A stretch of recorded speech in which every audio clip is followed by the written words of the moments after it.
Hey everyone, welcome back to my new another mini video. তো দিনটা ছিল বুধবার, আর সেদিন আমরা তিনটা ইয়ার মিলে বেরিয়ে পড়েছিলাম বল্লা যাওয়ার উদ্দেশ্যে। হ্যাঁ, বল্লা আমরা গিয়েছিলাম একটা প্রোগ্রামের জন্য। তো আমরা আর আমাদের সঙ্গে গিয়েছিলেন আমাদের জয়েন্ট ভিডিও স্যার আর দুজন সিস্টার। তো এরপরে আমরা ঢুকে পড়ি ভিতরে। তো তারপরে এখানে মন্দিরটির দর্শন নিয়ে আমরা চলে যাই আমাদের নাটকটা প্রেজেন্ট করার জন্য। আর এখানে তো প্রচুর লোক ছিল, আর তার মধ্যে এখানে দুয়ারে সরকার যেহেতু বসেছিল।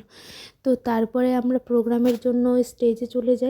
দেন আমাদের প্রোগ্রামটা শেষ করে আমরা বেরিয়ে পড়ি এবং বেরিয়ে চলে আসি মায়ের মন্দির। তারপরে আমরা পুজো দিয়ে বেরিয়ে পড়ি আমাদের হোস্টেলে আসার উদ্দেশ্যে। আর আমাদের সঙ্গে যেহেতু জয়েন্ট ভিডিও স্যার ছিল, তো সেই স্যারের তরফ থেকে আমাদের জন্য একটা টিফিন রেডি করা হয়েছিল। তো এখানে মায়ের নাম নিয়ে আমরা বেরিয়ে পড়লাম। তো দেখা হচ্ছে পরের ভিডিওতে। ভিডিওটা যদি ভালো লাগে অবশ্যই লাইক করে দিও আর কমেন্টে লিখে দিও জয় মা। তো ততক্ষণের জন্য বাই।